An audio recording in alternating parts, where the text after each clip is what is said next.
A gente sabe mais de um homem, é o que ele esconde. Essa frase de Guimarães Rosa, ela fala de algo que é muito real.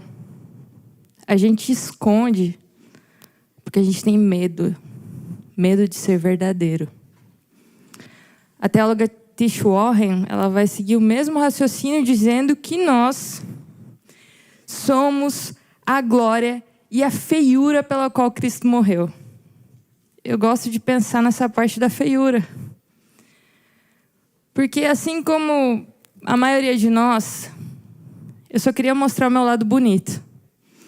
Quando meu lado feio aparecia, eu me sentia desconfortável. Quando eu via o lado feio dos líderes religiosos que eu estimava, eu ficava extremamente decepcionada. Mas nós somos a beleza e a feiura pela qual Cristo morreu. Cristo morreu por nós, por quem nós somos, não por aquilo que seremos. E se a gente ousasse em ter uma religião que a gente não precisasse esconder tanto, que as nossas rachaduras, que as nossas vulnerabilidades ficassem à mostra, e a gente não teria medo, porque ao invés de acusação, a gente receberia um abraço. E se ao invés da performance, existisse espaço para o erro? E se a nossa religião fosse uma religião honesta? A gente não precisa esconder nada, não. Deus, Ele sabe como lidar com os nossos vacilos, Ele conhece os nossos vacilos. Mas e do outro? Do outro, será que eu preciso esconder? Quero orar com você.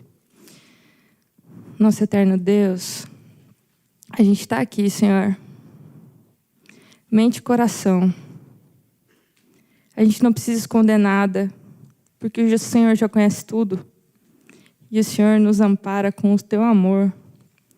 Mas nessa manhã, Senhor, eu te peço para que o Senhor nos ajude, Senhor, a saber como lidar com a feiura do outro. Para que a gente não seja tão cruel com o outro. E para que a gente abrace o outro, assim como o Senhor nos abraçou. Nos ajude, Senhor, a viver a verdade que é o teu amor. Nos ajude, Senhor, a ter uma religião honesta. Em nome de Jesus, amém.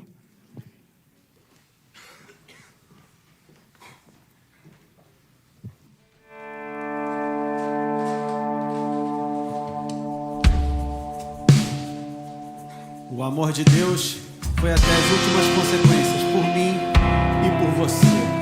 Esse é o amor de Deus, que deixa as 99 e vai até o seu encontro para trazer você de volta para casa, para guiar você de volta para o aprisco.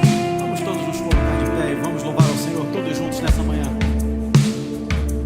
Antes de eu falar, tu cantavas sobre mim. Tu tens sido tão, tão bom pra mim. Antes de eu respirar, sopraste tua vida em mim. Senhor, é tão bom. Tu tens sido tão, tão bom pra mim. Oh, impressionante, infinito e ousado amor de Deus. Oh, que deixa as 99 só pra me encontrar. Não posso comprá-lo, nem merecê-lo, mesmo assim se entregou. Oh, impressionante, infinito e ousado amor de Deus.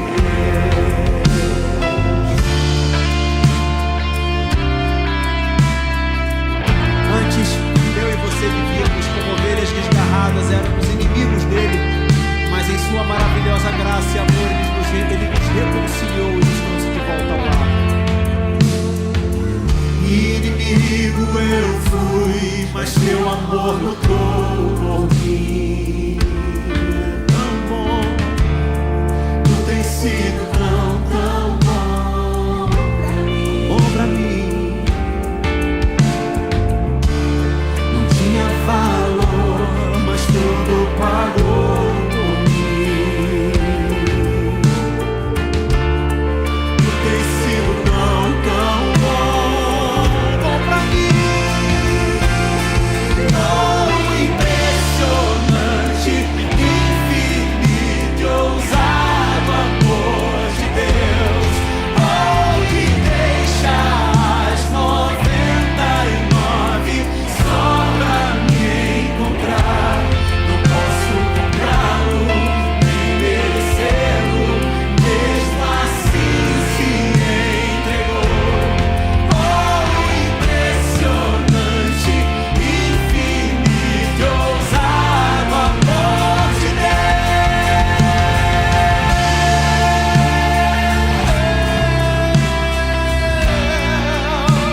que ele faz? Ouça. Traz luz para as sombras, escala montanhas pra me encontrar.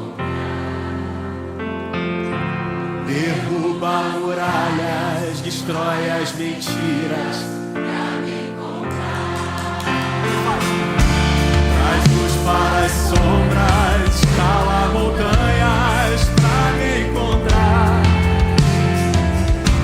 Derruba muralhas, destrói as mentiras pra me encontrar. Ele faz. Traz luz para as sombras, escala montanhas pra me encontrar. Derruba muralhas, destrói as mentiras pra me encontrar. Traz luz para as sombras, escala montanhas pra me encontrar. Derruba muralhas, destrói as mentiras pra me encontrar. Impressionante, infinito, ousado amor de Deus. Oh, que deixa as 99 só pra me encontrar.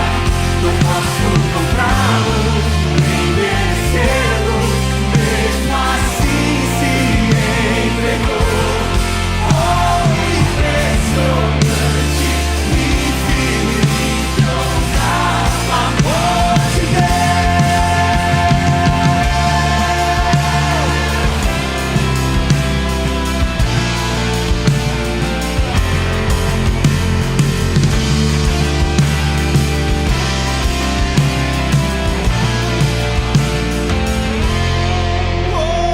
impressionante e ousado amor de Deus. Ele faz. Oh, que deixa as 99 só pra me encontrar. Não posso comprá-lo, nem merecê-lo, mesmo assim se entregou. Oh, impressionante, infinito e ousado amor de Deus. Desse homem.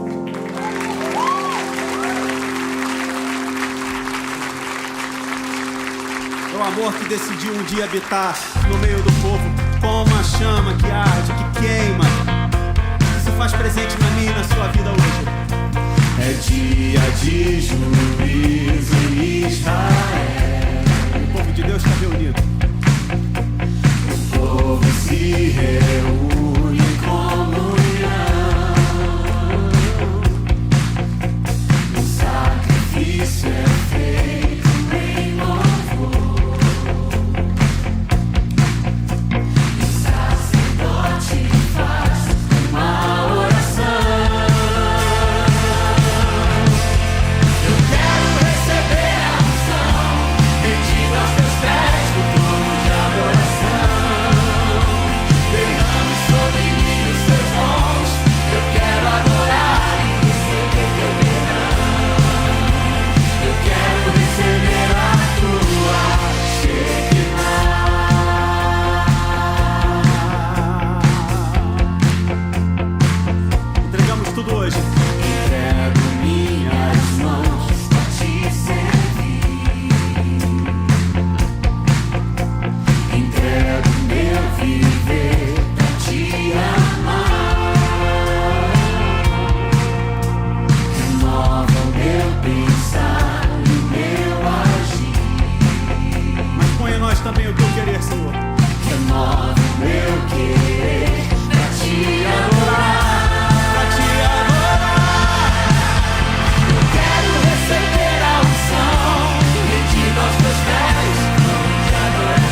agradecemos e louvamos ao Senhor, principalmente porque o Senhor um dia se doou a todos nós. E o que Ele fez gratuitamente. Fez por mim e por você. E Ele nos ensinou que mais bem-aventurada coisa é dar do que receber. Mas todas as vezes que nós damos sem esperar nada em troca, ironicamente, muitas vezes recebemos muito mais daquilo que merecemos. Porque recebemos é das mãos de Deus, que é bom, que é generoso, é maravilhoso. Quanto mais pra gente se encontrar, sinto tanta falta do teu riso fácil.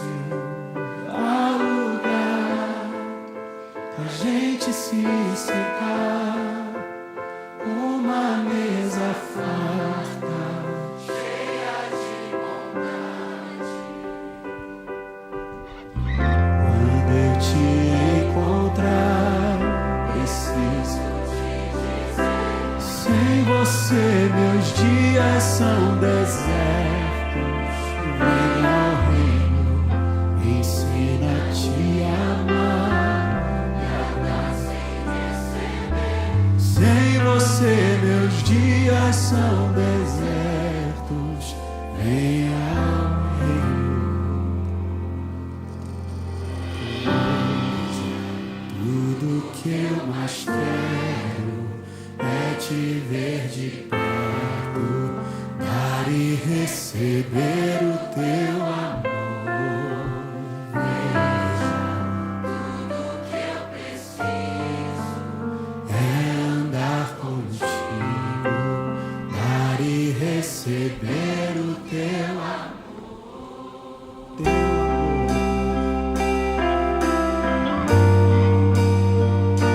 O teu amor.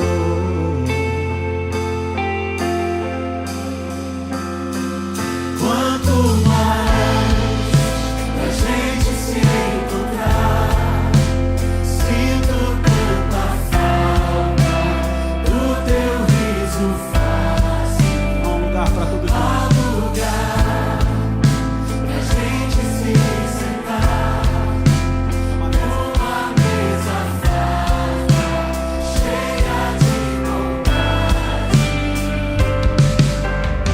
Quando eu te encontrar, preciso te dizer: sem você meus dias são desertos. Ensina a perdoar, nada sem receber. Sem você meus dias são desertos. E que venha o reino de Deus. Tudo que eu mais quero é te ver de perto, dar e receber o teu amor. Veja, tudo que eu preciso é andar contigo, dar e receber o teu amor. Veja, tudo que eu mais quero é te ver de perto, dar e receber o teu amor. Veja, tudo que eu preciso é andar contigo, dar e receber o teu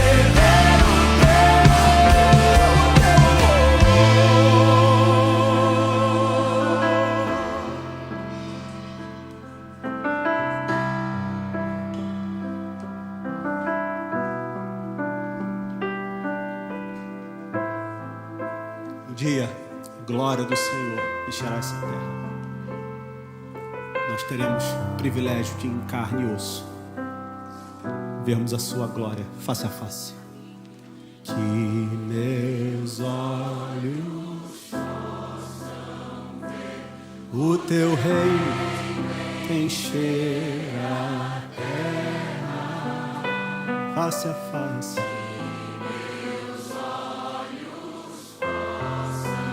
Ver face a face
receber o teu amor.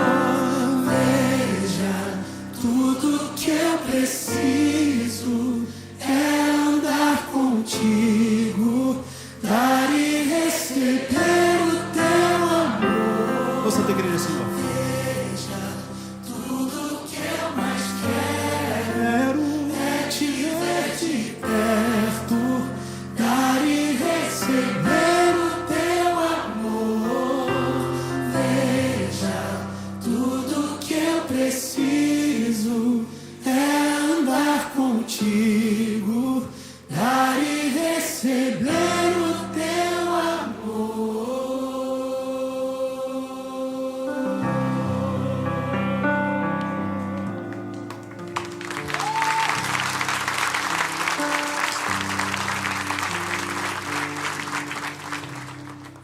Eterno nosso Pai, eterno nosso Rei, muito obrigado, Senhor, pelo teu amor e muito obrigado porque, além de recebermos esse amor, nós podemos compartilhar esse amor. Obrigado, Senhor, porque, embora hoje vejamos em parte, nós sabemos que um dia veremos face a face. Essa é a nossa esperança, é o desejo que nos une e é a nossa oração também, em nome de Cristo. Amém, Senhor.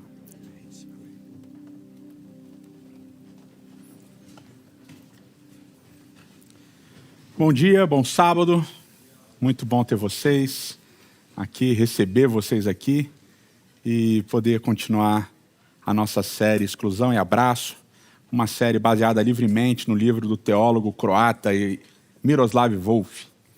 E vocês perceberam, né? A gente foi trabalhando nessas duas últimas séries muito sobre a ideia do que é ser discípulo, muito da ideia do que é ser corpo de Cristo, né? Eu quero relembrar um texto que a gente já passou aqui junto, mas tem um detalhe importante, que é Efésios capítulo 4, a partir do verso 11, diz: Ele designou alguns para apóstolos, outros para profetas, outros para evangelistas e outros para pastores e mestres, com o fim de preparar os santos para a obra do ministério, para que o corpo de Cristo seja edificado, até que todos alcancemos a unidade da fé e do conhecimento do Filho de Deus e cheguemos à maturidade, atingindo a medida da plenitude de Cristo. O propósito é que não sejamos como crianças. Guardem bem isso. O propósito é que não sejamos mais como crianças, levados de um lado para o outro pelas ondas, nem jogados para cá e para lá por todo o vento de doutrina e pela astúcia e esperteza de homens que induzem ao erro. Antes, seguindo a verdade em amor, cresçamos em tudo naquele que é o cabeça, Cristo. Dele todo o corpo ajustado e unido pelo auxílio de todas as juntas cresce e edifica-se a si mesmo em amor, na medida em que cada parte realiza sua função. Então, a ideia é que nós somos um corpo, o corpo diverso, cada um com a sua parte, cada um com a sua função, todos cooperando juntos em uma direção, a direção do amadurecimento, a direção do crescimento, a direção que o cabeça que Cristo nos deu. E aqui tem uma frase, uma expressão, Efésios capítulo 4, verso 15, diz, aqui na nossa tradução, seguindo a verdade em amor. E a melhor tradução é literalmente verdadeando em amor. Ou seja, a verdade sendo vivida em amor. Verdadeando em amor seria a tradução literal. Então a ideia é que esse corpo de Cristo, que é distinto, diverso, ele é unido pela ideia do amor e ele vai crescendo nessa verdade que é o amor e amadurecendo, deixando de ser criança e amadurecendo com a direção de Cristo, o Mestre. E é isso que a gente tem visto. E juntando essas duas coisas também, um texto muito importante que a gente já estudou em outros momentos, João capítulo 17, Jesus, depois da Páscoa, está no Getsemane, ele está orando, ele está falando com o Pai, os discípulos dormem, e ali ele começa a fazer o que João chama de uma oração sacerdotal, e ele entrega os discípulos nas mãos do Pai, e ele fala diversas palavras importantes, e nessas palavras importantes existe muita conexão entre os dois conceitos de verdade e amor. Ele começa em determinado momento dizendo: santifica-os na verdade, a tua palavra é a verdade. E ele vai dizendo, Pai, une os meus discípulos, que eles sejam um, como nós somos um. E ele vai trabalhando esse conceito até que no ápice, no momento final dessa oração, Jesus diz assim, capítulo 17, verso 25 e 26, Pai justo, embora o mundo não te conheça, eu te conheço, e estes sabem que me enviaste, os meus discípulos, né? Eu os fiz conhecer o teu nome e continuarei a fazê-lo, a fim de que o amor que tens por mim esteja neles e eu neles esteja, para que nós estejamos juntos em amor, eles uns com os outros e eu neles. E antes disso, Jesus disse, para que o mundo veja que eles são um e creia em mim como teu enviado, como teu filho. Essa é a dinâmica dessa oração de Jesus. E logo que ele acorda da oração, vem a sequência, João capítulo 18, capítulo 19, em que Jesus é entregue para ser julgado e é então condenado e depois crucificado. E é nessa sequência aqui que um monte de coisas vão se encontrando, inclusive essas duas ideias de verdade e amor, de viver, de seguir, de experimentar essa verdade em amor. Vocês lembram? Jesus está ali orando e no meio daquele momento de tensão, de tristeza, os discípulos dormindo, Judas, ele chega com os soldados para prender Jesus. E vocês lembram que nesse contexto também Judas vendeu Jesus por 30 moedas. E alguns teólogos vão argumentar, por causa de uma série de passagens da tradição, que Judas ele tinha uma ideia na cabeça de que no momento determinado em que Jesus fosse acuado, em que alguma coisa muito, muito forte acontecesse, Judas tinha a impressão de que Jesus ia manifestar o seu poder, a sua glória, e aí ele ia realmente se tornar aquele rei dos judeus, aquele indivíduo libertador do Império Romano, que vários deles esperavam que Jesus fosse. Mas não é assim que acontece. Eles chegam com tochas, eles chegam com espadas, os discípulos estão ali, eles demoram um pouco a reagir, e aí eles perguntam quem é Jesus o Nazareno. Jesus responde, e a glória dele se manifesta, porque ele responde com uma frase que na tradição judaica, na tradição hebraica do Antigo Testamento é muito forte. Ele fala, eu sou, né? E a expressão eu sou é o próprio nome de Deus, e ele manifesta aquela sua glória, e os soldados caem por terra, todo mundo cai por terra, e quando eles levantam, eles repetem a pergunta, e Jesus diz, eu sou, já disse para vocês que sou eu, e tal. E ele é preso, e nesse momento que ele é preso, Pedro tira a espada, e Pedro desfere um golpe e acerta a orelha do indivíduo, do Malco, do soldado, e aí Jesus faz o milagre, cola a orelha de volta, e aí ele diz, Pedro, guarda a tua espada, não é assim que as coisas vão funcionar. Não é desse jeito que as coisas vão acontecer. E aí Jesus então é levado até o tribunal dos líderes religiosos para ser julgado. E uma série de coisas vai acontecer aqui, e elas são importantes para a gente entender o contexto. Ali no capítulo 18, no verso 14, diz assim, Caifás era quem tinha dito aos judeus que seria bom que um homem morresse pelo povo, né? E essa frase precisa de uma explicação. Ao Jesus ser introduzido nesse tribunal, já havia um consenso de qual era o destino de Jesus. Lá no capítulo 11 do Evangelho de João, Jesus faz um milagre que é um milagre muito, muito impactante, muito forte para a comunidade judaica. Jesus ressuscita Lázaro e a notícia se espalha porque havia uma multidão, Lázaro era um cara conhecido, e aí muitos começam a crer em Jesus por causa do milagre da ressurreição de Lázaro. E aí os líderes se reúnem e os líderes falam, a gente precisa fazer alguma coisa, a gente não pode deixar isso continuar assim. E uma série de frases importantes são ditas ali, depois você pode ler em João capítulo 11. Eles se reúnem e falam assim, olha, muita gente está acreditando nesse cara, muita gente está dizendo que ele é o Messias, muita gente está dizendo que ele é o nosso rei. E se esse pessoal continuar acreditando nele, essa notícia vai se espalhar e a gente vai perder o nosso cargo. A gente vai perder a nossa posição. E pior ainda, se os romanos entenderem o que ele está pregando, que ele é o rei, etc., a gente vai perder a nossa nação também. E aí Caifás disse lá em João capítulo 11, ele diz assim, olha, é melhor que um só morra do que todo o povo. Então vamos matá-lo. Né?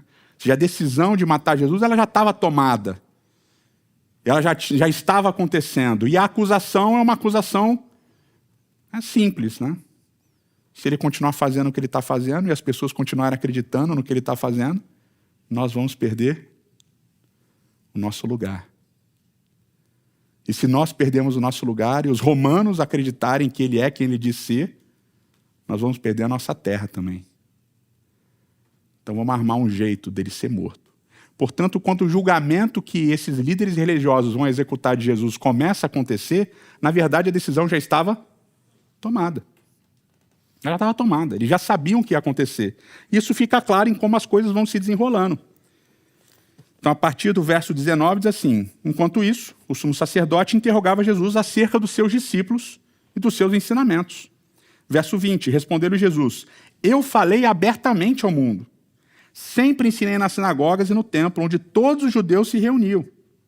Nada que eu disse em segredo. Por que você está me perguntando? Vai perguntar para as pessoas que me ouviram aquilo que eu disse. Certamente eles vão saber o que dizer. Então Jesus começa dizendo assim: olha, nada do que eu disse, nada do que eu ensinei só para 2 ou 3. Eu não ensinei nada em segredo, eu falei para as multidões, os milagres que eu fiz, vocês sabem. Tudo que eu falei pode ser julgado, está aí exposto. Eu não falei em reuniãozinha de 2 ou 3. Eu falei no Twitter, eu falei no Instagram, eu falei na igreja, eu falei no púlpito. Não foi em qualquer lugar, está todo mundo sabendo o que eu estou falando. Qual é a acusação? Pergunta para o pessoal que me segue o que eu tenho dito. Jesus chama testemunhas, né? Chama as minhas testemunhas, chama os meus discípulos para que eles expliquem para vocês o que eu tenho dito. Verso 22, quando Jesus disse isso, um dos guardas que estava perto o esbofeteou. E isso é jeito de responder ao sacerdote, disse o soldado. E Jesus respondeu: se eu disse alguma coisa errada, alguma coisa de mal, denuncie, acuse. Mas se eu falei a verdade, por que você me bateu? Então Anás enviou Jesus de mãos amarradas a Caifás, o sumo sacerdote. E é muito interessante, né? Pessoal, eu quero saber qual é a acusação. Do que eu estou sendo acusado? Se eu falei alguma coisa errada, diga o que eu falei errado e me condene pelo que eu falei errado. Agora, se eu estou dizendo a verdade, por que vocês estão me interrogando? Por que vocês estão me julgando? E na sequência, teve acusação? Não. Anás envia Jesus para Caifás. Ele passa o problema para outro. Não vai dar isso daqui, não vou conseguir resolver. Manda para Caifás. E a gente já sabe o que Caifás pensava. Na sequência desse julgamento, Caifás leva direto Jesus para frente de Pilatos, para o governo romano. Porque se a ideia deles era matar Jesus, eles sabiam que eles não poderiam matar, porque havia a lei romana, que só quem pode executar sentenças de morte eram os romanos. Então eles levam da casa de Caifás até onde estava Pilatos, no pretório. Já estava amanhecendo, tinha a Páscoa ia rolar, Jesus tinha acabado de celebrar, ia continuar. Pilatos sai para falar com eles e faz uma pergunta básica. Capítulo 18, verso 29. Que acusação vocês têm contra esse homem? Qual é a acusação que vocês têm contra esse homem? Uma pergunta objetiva e clara, né? Qual é a acusação que vocês têm contra esse homem? E qual é a resposta deles? Verso 30. Pilatos, você acha que a gente ia trazer aqui o cara se ele não fosse criminoso? Ele é culpado, Pilatos. É por isso que a gente está te trazendo ele. Confia na gente. Eles não respondem. Eles não dizem qual é a acusação. Pilatos, a gente ia te trazer um cara inocente? Pilatos, por favor, né, Pilatos? Confie em nós. Então Pilatos diz: bom, se já está certo que vocês sabem o que ele fez, e eu não preciso saber, leva eles e julga no tribunal de vocês. Verso 31. Aí vem a frase de Caifás: mas nós não temos o direito de executar ninguém. Pilatos, você não entendeu, não é só que a gente está acusando esse homem, a gente quer que ele morra. A gente só trouxe ele aqui porque a gente quer que ele morra, e nós não podemos matar, só quem pode matar é você, os romanos. Então você precisa fazer alguma coisa. Verso 33, então Pilatos resolveu levar Jesus e questioná-lo. E qual é a primeira pergunta que Pilatos faz? Você é o rei dos judeus? Jesus, você é o rei dos judeus? E Jesus responde classicamente. Como que Jesus responde? Com uma pergunta, né? Toda vez que Jesus tem essas perguntas, geralmente Jesus responde com outra pergunta. Jesus respondeu: querido Pilatos, essa pergunta é você que está fazendo ou as pessoas que te entregaram a mim? E qual a ironia dessa pergunta? Porque Jesus estava junto. Ele sabe que não tem acusação. Então agora Pilatos está, de uma certa maneira, inventando uma acusação. E Jesus quer saber: Pilatos, essa opinião, essa acusação de que eu sou o rei dos judeus, é sua ou é das pessoas que me trouxeram até você? De onde é que vem essa pergunta, Pilatos? E aí Pilatos foge da resposta, ele diz: eu não sou judeu, eu sei lá o que está fazendo, o que vocês estão fazendo aí. Esse pessoal, esses sacerdotes aí trouxeram você até mim, eu tenho que resolver esse problema agora. Jesus continua: o meu reino, Pilatos, não é desse mundo. Se fosse desse mundo, os meus servos lutariam para impedir que os líderes religiosos me entregassem e me prendessem. Mas eu repito, Pilatos, o meu reino não é daqui. Olha que interessante a resposta de Jesus. Ok, você não quer me dizer de quem veio a pergunta? Você não quer me dizer de quem é essa acusação de que eu sou rei? Então eu vou te ajudar, eu sou rei. Mas o meu reino, Pilatos, não é desse mundo. O meu reino não é daqui. Eu não luto com as mesmas armas que você luta. Eu não almejo o poder da mesma maneira que você almeja, que os outros líderes religiosos almejam. O meu reino é diferente. Não está na mesma lógica. Aliás, se tivesse na mesma lógica, os meus discípulos teriam sacado as suas espadas e teriam me defendido. E teriam lutado por mim, e muito provavelmente eu não estaria aqui preso agora. E eu já teria começado uma insurreição, uma revolução, e teria um exército armado para lutar contra os judeus, para lutar contra você, para instalar o reino, o meu reino. Mas o meu reino não é daqui. Então eu mandei o meu discípulo guardar a sua espada. Eu não trabalho na mesma lógica que vocês trabalham. Meu reino não é desse mundo. Meu reino não trabalha na lógica da violência. E aí então Pilatos diz: então você é rei, Jesus. Então chegamos à conclusão, você é rei. E Jesus disse: tu dizes. Tu dizes. Mas de fato foi para isso que eu nasci, e de fato foi para isso que eu vim ao mundo, para testemunhar da verdade. E todos os que são da verdade me ouvem. Pilatos, a minha missão é testemunhar da verdade. A minha missão é testemunhar da verdade. O meu reino não é desse mundo e a minha missão é testemunhar da verdade. Eu vim para isso. Para isso eu fui enviado. Para isso eu estou aqui. Não trabalho nessa lógica de vocês. E aí Pilatos responde com uma pergunta dura, né? Segundo Nietzsche, no livro Anticristo, essa é a melhor pergunta dos evangelhos. Pilatos responde no verso 38, o que é a verdade?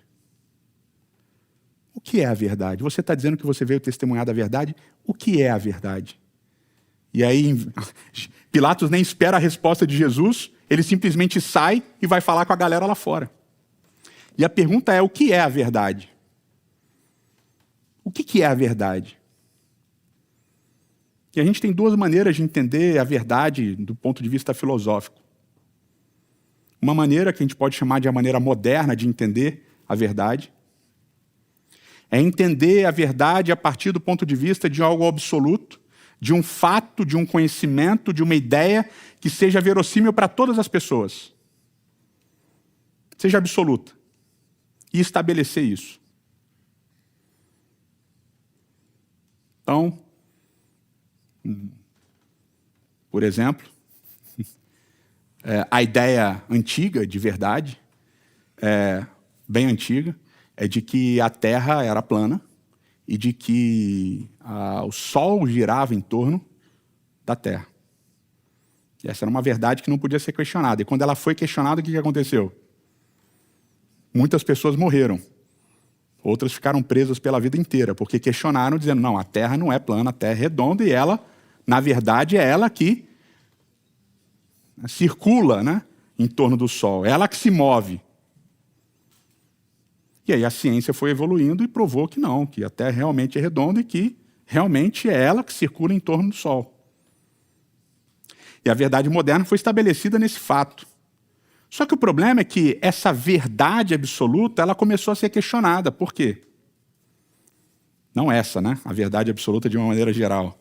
Começou a ser questionada por quê? Porque é difícil você estabelecer uma verdade comum para todos a partir do seu ponto de vista, somente do seu ponto de vista, somente da sua maneira de enxergar as coisas. Então, por exemplo, um caso clássico desse ponto de vista é nas guerras, né? Nas guerras. Então, um exemplo que o Miroslav Volf cita é a guerra entre a Croácia e a Sérvia. Os sérvios vão dizer que os croatas mataram 700 mil pessoas. E os croatas vão dizer que eles só mataram 30 mil. Aonde está a verdade? E o questionamento dessa verdade moderna, ele faz todo sentido, porque a gente aprende, a gente vê as coisas da nossa perspectiva, a gente vê as coisas da nossa visão, de onde nós estamos vindo. A gente não consegue enxergar a totalidade das coisas. Então a gente tem uma criação, a gente veio de um lugar, a gente tem uma perspectiva da verdade, um olhar da verdade. E aí isso desagou na verdade que a gente chama de verdade pós-moderna. E que é questionável esse termo pós-modernidade, mas enfim, isso é outra coisa. E essa verdade pós-moderna é justamente derivada dessa ideia. Não, que se cada um tem uma verdade, todas as verdades são verdades.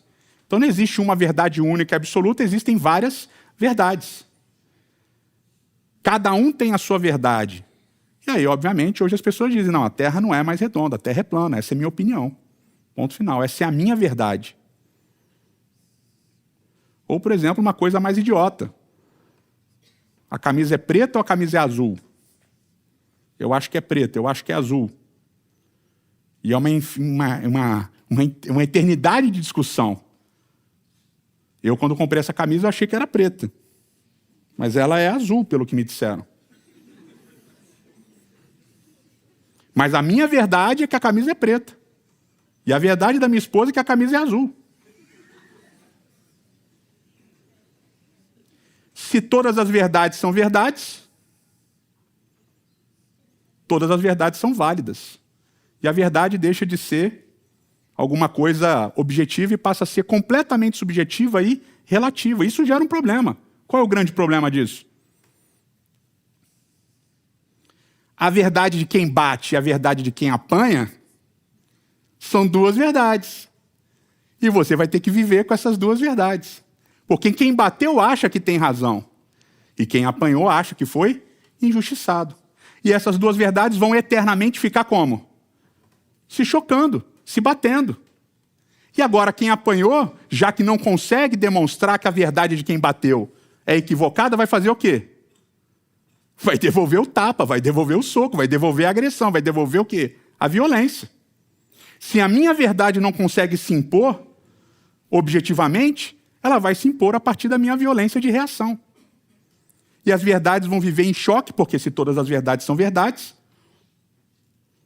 então eu posso impor a minha verdade sobre os outros também. E vira um ciclo eterno de violência.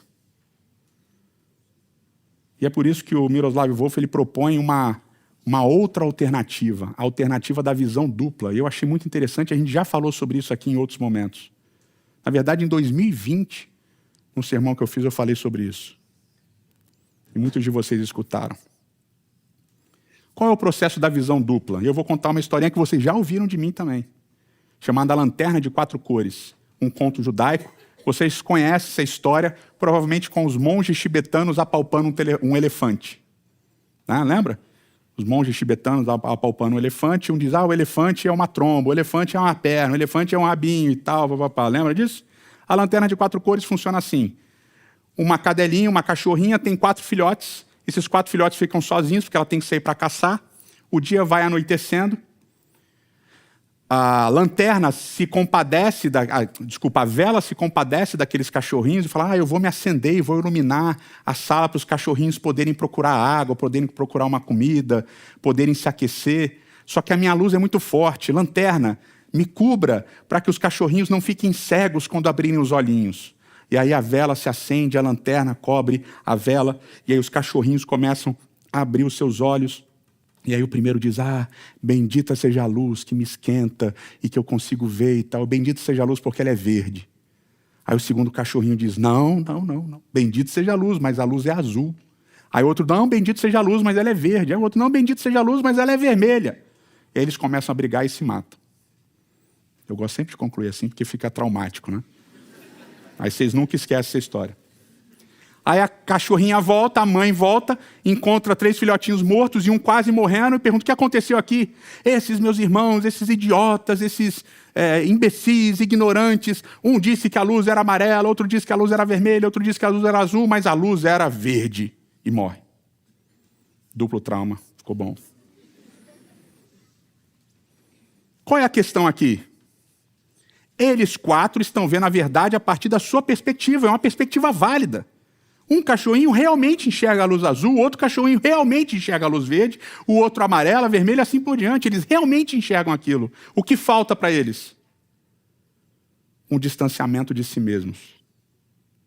Nós todos aprendemos a enxergar o mundo a partir de uma lente, de um óculos que a gente usa, que é a nossa criação, que são os livros que a gente leu, que são as pessoas que a gente conheceu, as viagens que a gente fez, os filmes que a gente viu, a criação que os nossos pais receberam, a cultura onde a gente foi criado, o país, a cidade, etc. e tal. Todos nós temos lentes com as quais nós enxergamos o mundo. E nós achamos que essas lentes são a verdade, mas elas não são a verdade. Elas são uma parcela, uma parte, uma perspectiva da verdade. O que é a visão dupla, então? Eu preciso entender quais são as minhas lentes e de uma maneira, uma tentativa, de uma maneira altruísta, eu preciso me afastar das minhas lentes e tentar enxergar as lentes que o outro usa. Isso é a visão dupla. Eu preciso entender que a minha lente não é o resumo de tudo, que a minha opinião não é a verdade absoluta. E para isso eu preciso entender a lente que eu uso, me afastar delas, e obviamente você nunca consegue se afastar 100% de si mesmo, né? É impossível.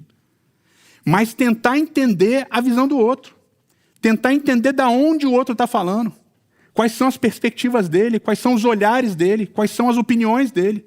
Por que ele tem aquelas opiniões? E a partir desse encontro, desse diálogo, começar a construir uma visão maior.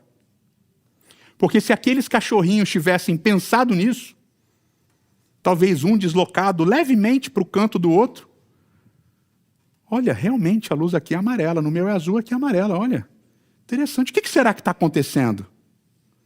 Opa, vamos lá, aqui é vermelho, olha que interessante. Ele é verde, puxa, então existe uma luz, mas ela está refletida de 4 maneiras diferentes. E aí, por causa desse encontro, desse diálogo, dessa diversidade, você consegue entender pontos de vista diferentes, visões diferentes e construir uma ideia maior do que a sua. E é o que Jesus está tentando fazer aqui, diante de Pilatos. Pilatos, eu estou falando de uma verdade, mas você entende outra. Os líderes religiosos entendem outra. E sabe o que é mais interessante? Que Pilatos pergunta, o que é verdade? Ele sai, vai falar com os líderes religiosos judeus e sabe o que ele diz para eles? Eu não vejo crime nenhum nesse cara. Esse cara não fez nada. Vocês estão acusando, eu não sei do que vocês estão acusando, porque ele não fez nada. Pilatos rejeita a verdade daqueles líderes religiosos. E Pilatos, de alguma maneira, ele entende que a verdade de Jesus faz sentido. Mas ele tem a verdade dele. Qual a verdade dele? Ele quer agradar a todo mundo, ele quer ficar bem na fita. Ele é um líder político, ele quer manter o poder dele. Ele quer manter o próprio poder, ele quer manter a própria influência. Logo na sequência, quando os judeus falam assim, olha, a gente quer que você mate ele. Pilatos fala assim, eu não quero matar esse cara, então vamos fazer o seguinte, vamos ver se eu dou uma apaziguada nessa galera aqui que é morte, vou mandar torturar Jesus. Vai lá em praça pública, chicoteia Jesus, é sangue para todo lado. Volta com Jesus torturado, ensanguentado dos chicotes, das chicotadas, com uma coroa de espinhos, uma capa púrpura, tá aí, matei, né? Bati no cara aqui, tá quase como morto aí, tá aí o rei de vocês. E aí o papo fica pior. Pilatos traz Jesus para fora e fala assim, olha, tá aqui, eu bati nele e tudo, mas eu não vejo motivo para matar. Eu não vejo, não sei o que fazer com esse homem. Verso 6, ao vê-lo, o chefe dos sacerdotes e os guardas gritaram, crucifica-o, crucifica-o. Mas Pilatos respondeu, levem-no vocês e crucifiquem vocês. Quanto a mim, eu não encontro base para matar esse homem. Pilatos falou assim, eu sei que vocês estão tentando jogar a responsabilidade para cima de mim, mas a responsabilidade é de vocês, matem vocês. Vocês querem matar, eu não quero. E aí, naquela bagunça, os judeus dizem, verso 7, temos uma lei, de acordo com essa lei, ele deve morrer porque se declarou filho de Deus. Agora vem a acusação. Pela primeira vez agora, Jesus é acusado de verdade por aqueles líderes. Qual é a acusação? Ele diz que ele é o Messias. Ele diz que ele é o Messias. E na nossa lei, quem diz que é o Messias tem que morrer. E qual a ironia da situação? Que eles esperavam o Messias. Eles estavam esperando o Messias. E agora eles querem matar um indivíduo porque diz que era o Messias. Mas eles não querem matar eles querem que os romanos matem. Aí Pilatos ouve isso e fica amedrontado. Ele volta para dentro do palácio e fala com Jesus de novo. Jesus, de onde você vem? Mas Jesus não responde. Então Pilatos diz, você precisa falar comigo. Eu sou o cara que tem o poder, a autoridade para decidir se você vive ou morre. Aí Jesus responde, Pilatos, você não teria autoridade nenhuma sobre mim, se ela não fosse te dada de cima. Basicamente, Jesus está dizendo, não é você que vai tirar minha vida, nem são os líderes religiosos que vão tirar minha vida. A verdade é, a minha vida ninguém a tira, eu voluntariamente a dou. E ele diz na sequência, Jesus continua dizendo, aquele que me entregou a ti é culpado de um pecado maior.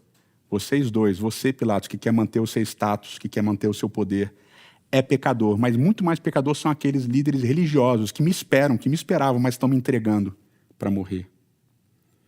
Daí em diante, diz o texto bíblico, verso 12, Pilatos procurou libertar Jesus, mas os judeus gritavam, se deixares esse homem livre, não és amigo de César.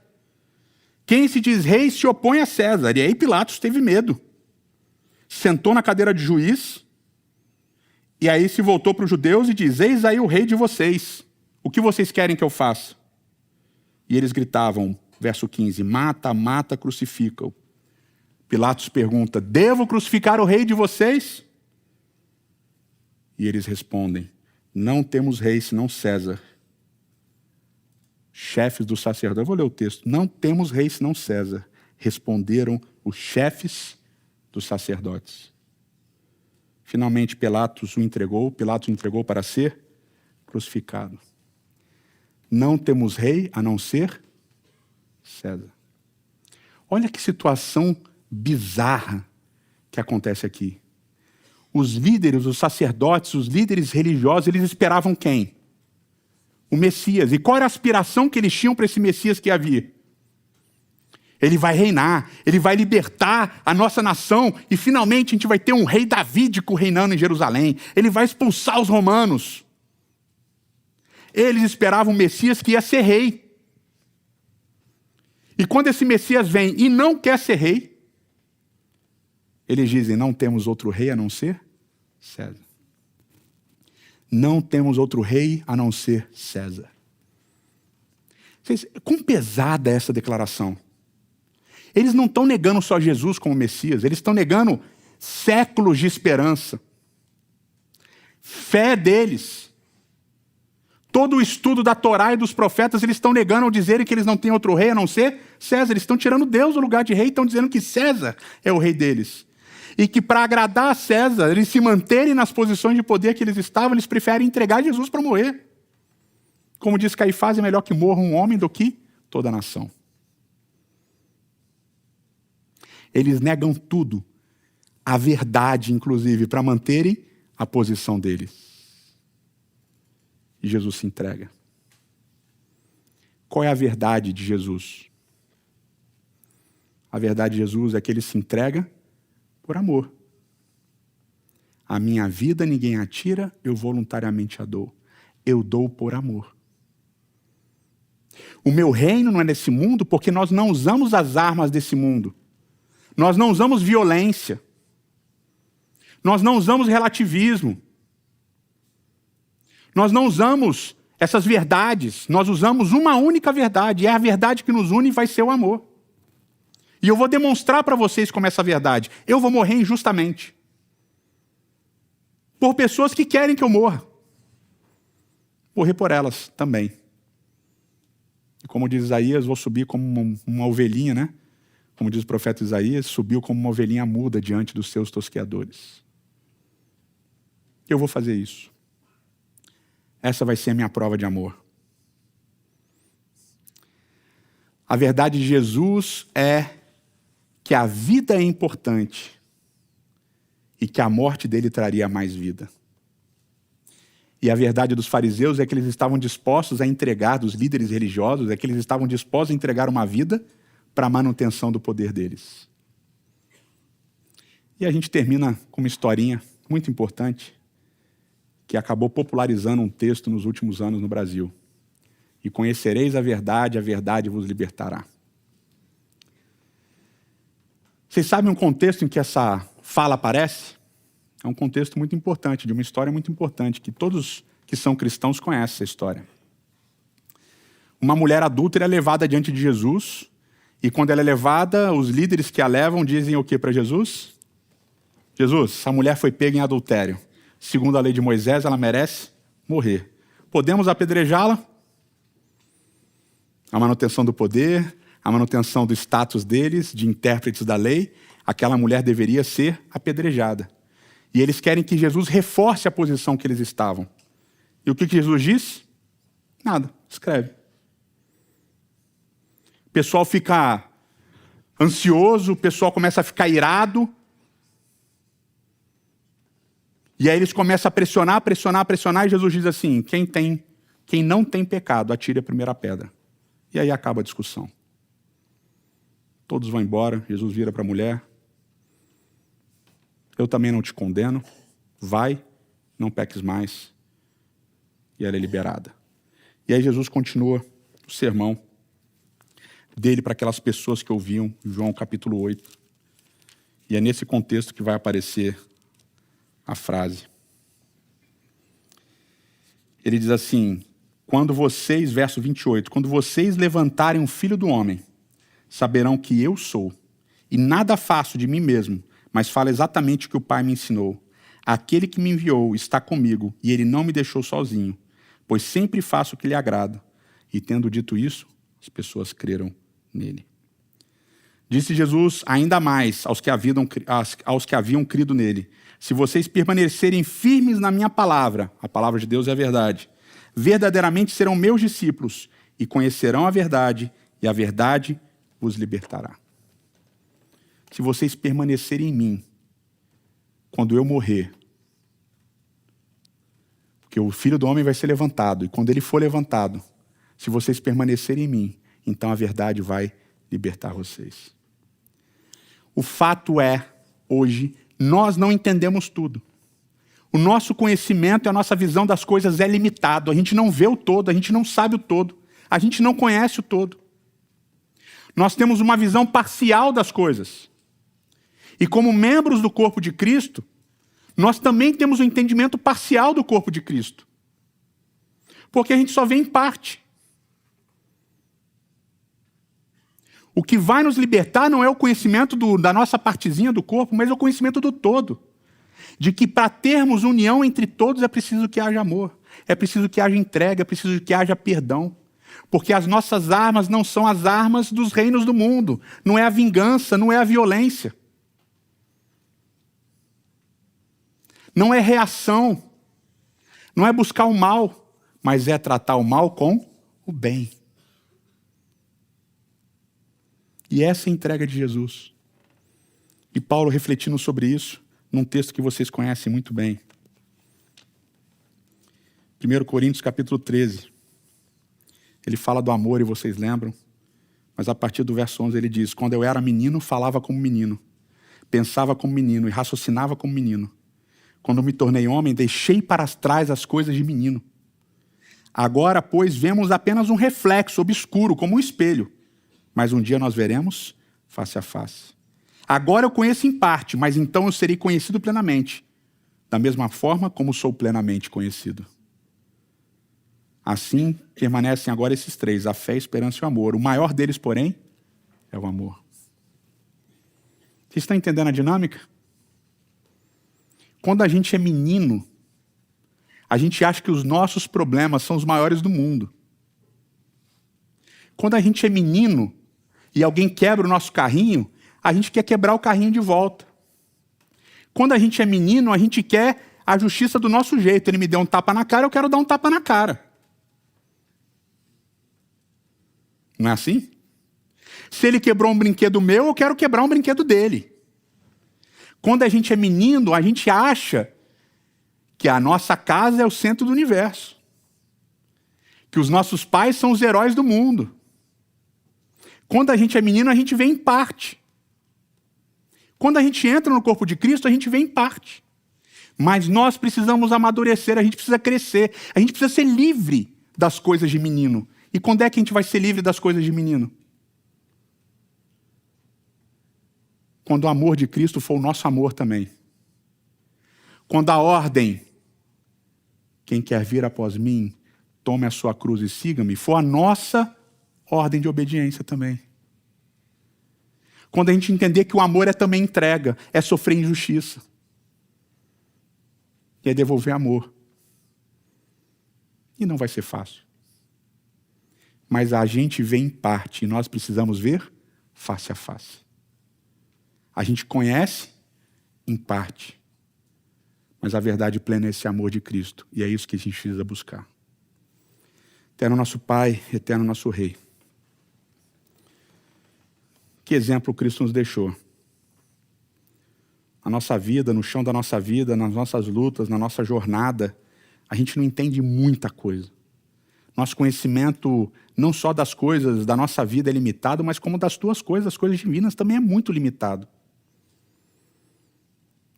A gente não entende por que coisas boas acontecem a pessoas ruins e coisas ruins acontecem a pessoas boas. A gente não entende porque muitas vezes a gente sofre injustamente. A gente não entende um monte de coisa que cerca a gente, porque certas doenças, porque certas situações, a gente não entende. Mas, Senhor, que a despeito disso, a gente possa entender o Teu amor por nós e buscarmos esse amor para que essa visão de menino, essa visão limitada, possa crescer e amadurecer até que Cristo volte a essa terra. Te pedimos isso em nome dEle. Amém.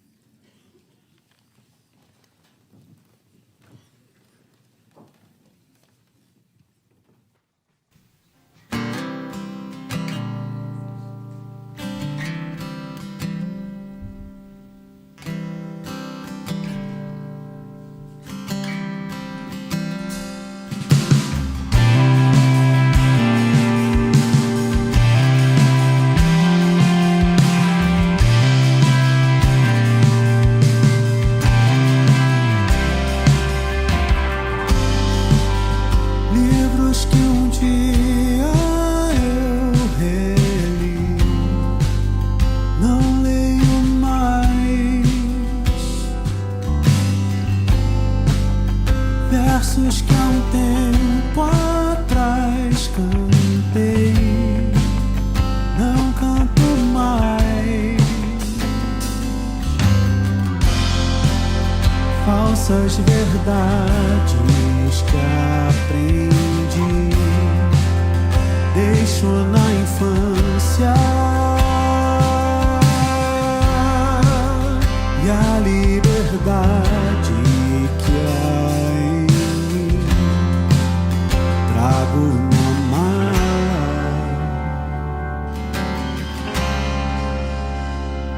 da alma.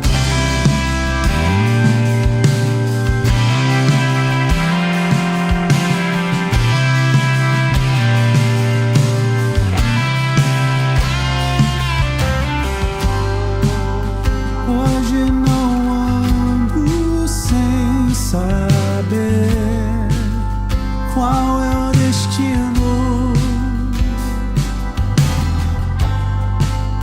de andar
dos falsos mestres que segui. Limpo a poeira, sigo as pegadas que encontrei no chão da vida.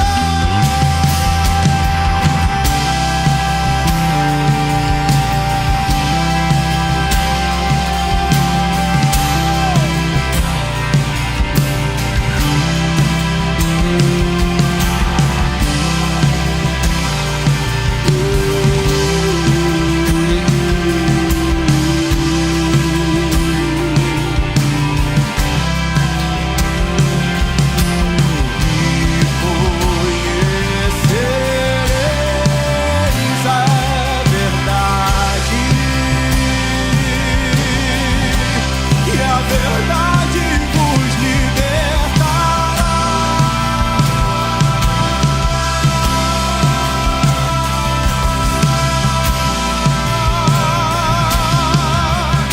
Hoje eu sei quem sou e pra onde vou, e pra onde vou.